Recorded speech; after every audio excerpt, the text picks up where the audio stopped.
What's going on, guys? This is Rob. If you guys enjoy my content, make sure you hit the subscribe button and make sure you hit that little bell so you never miss out on my sexy voice.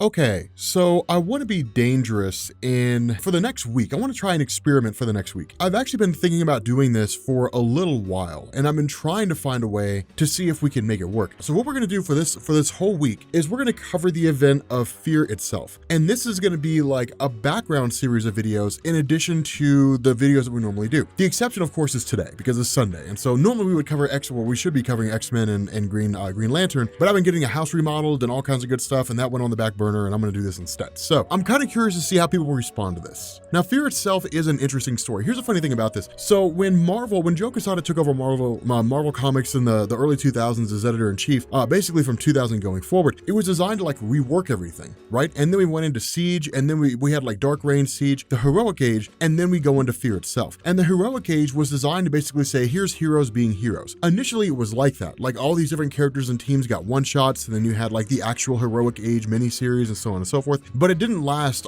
all that long because in reality, people had kind of liked the darker tone of storytelling, like stories like Civil War, Secret Invasion, things like that. People somewhat enjoyed that. The other half of this was that by the time 2011 and 2012 came around, Marvel was planning out Secret Wars. And so the result was that Jonathan Hickman's Avengers, the New Avengers, picked up shortly after this and then just started going forward with the collapse of the multiverse. So there wasn't really a whole lot of time to sort of restore heroes back to what they're supposed to be, quote unquote. Instead, it was just kind of picking up, sticking with what worked, and then eventually going into Secret Wars, which led into all new, all different Marvel. Now, initially what this does is this picks up with the character of Sin. Now, Cynthia Smith is the daughter of Red Skull, and her character originally appeared back in Captain America comics in issue number 290, or really 289 going into 290. But she was basically this idea that Red Skull wanted an heir for himself. And so with this in mind, what ended up happening here is that Cynthia Schmidt was basically brainwashed, more or less. Now, the original intention of Red Skull was to kill her because she wasn't a boy, but ultimately her life was spared, and he started raising her to become his new protege. Now, this comes after Ed Brubaker's Captain America run. And the reason why I say that, the reason why it matters is because during that run, that included basically the conclusion of Civil War, the events that went into the death of Captain America, the return of Bucky Barnes, Red Skull having a cosmic cube, different things like that, but ultimately resulted in quote unquote Red Skull dying. And so Cynthia Schmidt, it was really kind of her chance to shine, and it was a way to bring her in and have her go forward as a potential replacement for the Red Skull, which of course, as we know, didn't work. That's one of the things. You read comics long enough, one of the things you learn is that nothing ever stays changed forever. And so in this instance, what she's done is she's allied herself with Baron Zemo. Now, what they've done is they've discovered the Book of the Skull. And the Book of the Skull basically housed various secrets that Red Skull kept hidden and various sources of power that he was never able to use for one reason or another. Now, this ultimately leads into them basically accessing the bunker of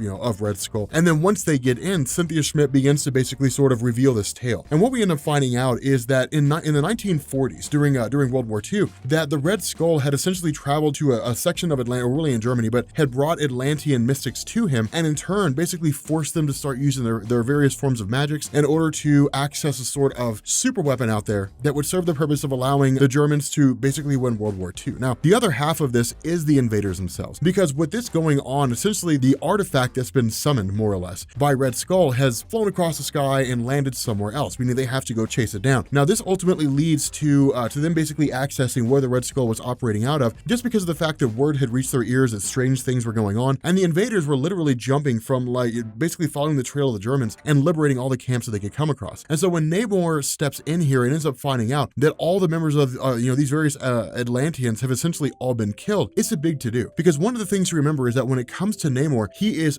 fiercely protective of his people. As Prince, as basically the ruler of Atlantis, he'll go to the ends of the earth. Now, from here, picking up with Red Skull, as well as the rest of these German forces, once they arrive here, you've also got the invaders hot on their trail, because by this point, the various folks in Germany had basically said, hey, look, here's what was going on with the Red Skull and various magics and so on and so forth. But this item had basically crash landed in Antarctica, and the initial indication is that it's a hammer, because Red Skull cannot pick it up. He can't lift it. Now, this is not the hammer of Thor. This is a totally secret hammer that no one's ever known about before. And so the result here is that Red Skull's response is to basically say, no one can know about this outside of us. Basically, if you tell anybody, I'll kill you. Not only that, like build a fortress, do whatever you have to do, but your job is to study this thing and learn how to use its power. Now, the big takeaway from this is that one, this is indeed a hammer. Two, Red Skull basically lies to Von Strucker and everybody else when he says, this is explicitly for the Fuhrer. None of you guys are supposed to know about this thing. This is not for your eyes to see, when in reality, it was never moved. It was never lifted because it couldn't be lifted by Red Skull or anybody else. And so when Cynthia finishes telling this story to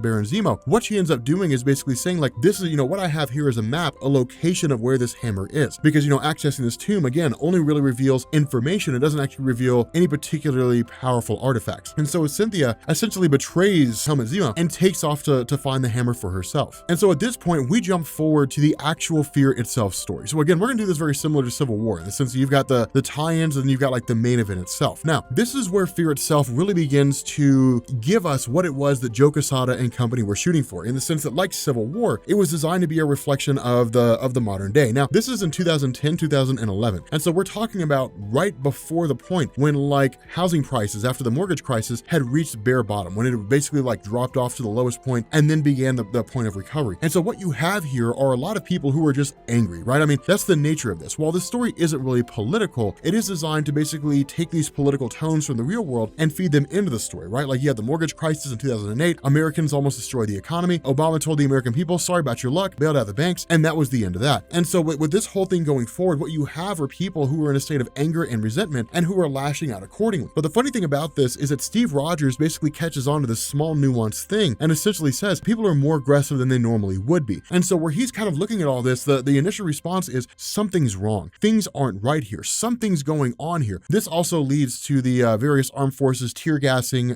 protesters because, as we know, civil disobedience is still disobedience. And so, of course, they're basically all tear gassed and they're knocked out for a time, or at the very least subdued, and things kind of return to a state of normalcy. Now, picking back up with Sin and traveling to Antarctica, this massive citadel of sorts has basically been constructed. Not only that, what she says is that all these scientists from World War II are currently occupied inside this place, that they've been stuck here the entire time and they have no idea of what's been going on outside in the real world. They don't know the war has ended. They don't know that Red Skull is basically dead. They don't know any of that stuff. As far as they're aware, they're still operating on orders from the Red Skull. And what they've been doing is studying this hammer the entire time. But in the end, it's all to no avail. They haven't figured out a way to lift it. They haven't figured out a way to tap into its power. It's just a thing that's there, and they're basically doing the same thing day in and day out. And so what ends up happening here is that Sin basically approaches the hammer, picks it up, and immediately switches over. She basically starts calling herself Skadi. Now, the reason why is because that's the actual inscription on the hammer itself. It's basically that hammer's name. And so where she dons this hammer, she begins going forward saying, we're going to seek out its,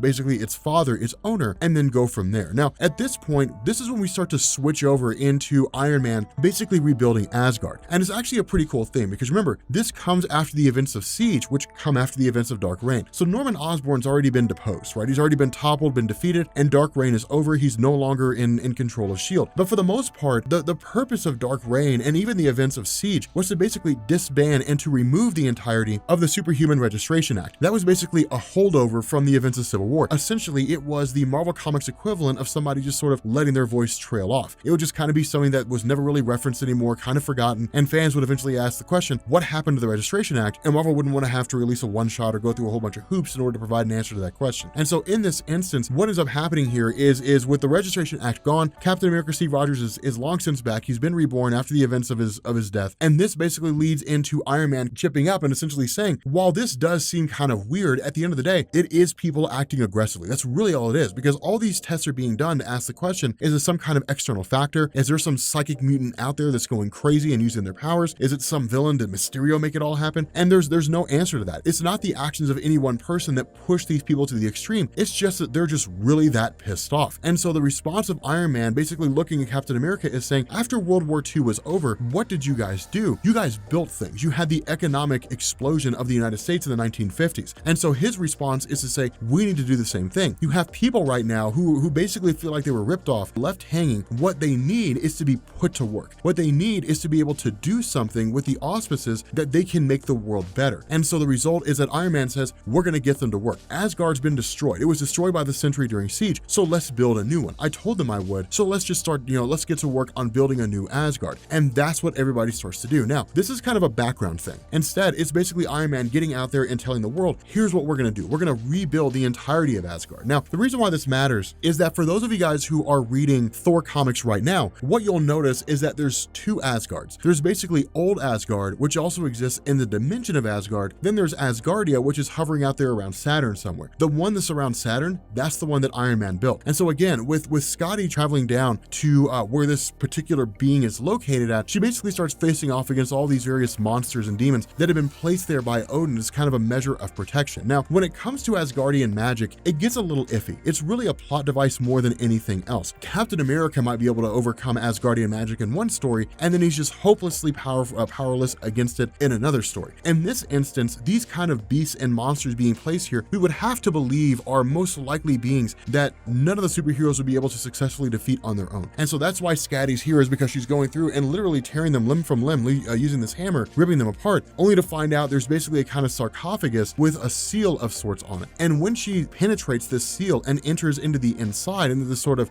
tomb, more or less, she's met by the arrival of a guy who refers to himself as the Allfather, saying that like he's the rightful ruler of Asgard. So it's a pretty cool thing, because when that happens, Odin basically says, this is it. This is the prophecy that I've been trying to avoid for all this time. The serpent has finally made his return. And so it's interesting here, because when Thor comes along and basically starts conversing with his father, the two of them start getting really, really aggressive, because Thor's idea is, look, we should be standing next to the earthly superheroes who are looking to try to find a way to rebuild Asgard. For Odin, it's really more pride than anything else. And that's always been the thing about his character. The way that Odin's been written in Marvel Comics has always been that he's exceedingly prideful, in the sense that he's like, Asgardian business is Asgardian business, and we do not air our dirty laundry. But for Thor, he's walking the middle of the road. He's an Avenger on one side and an Asgardian on the other. And when the question was asked earlier, which one would he choose, Asgardians or man, he chooses man. And so the result here is that he's kind of taken a stance against Odin. Now, where Thor pops up with Mjolnir and is just kind of like, look, if that's how you want to be, then we can take this to the mattresses and I can beat the hell out of you with the hammer. It's basically Odin responding by saying, hammer drop. Do not allow Thor to lift you. Now, it's small things like this that really go towards the idea of Thor becoming unworthy. When Thor first lost the ability to wield his hammer, not only could Thor not lift it, Odin couldn't lift it. The hammer had basically had a will of its own. It was doing its own thing. Now, of course, we know the answer to that now, but at the time,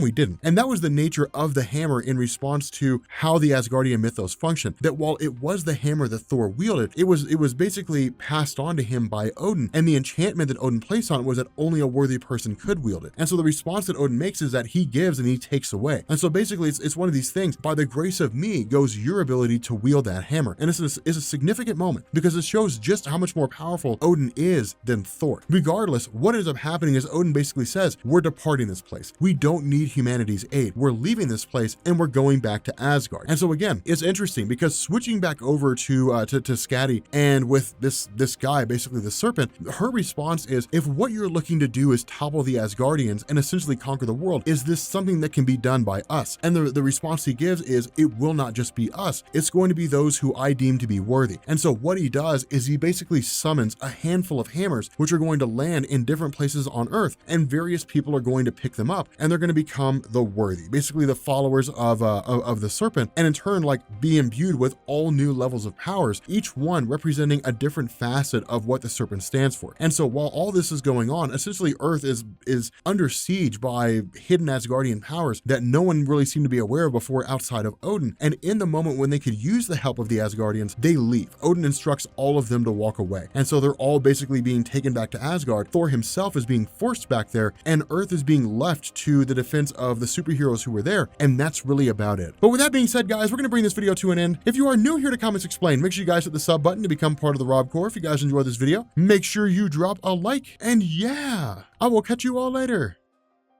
Peace.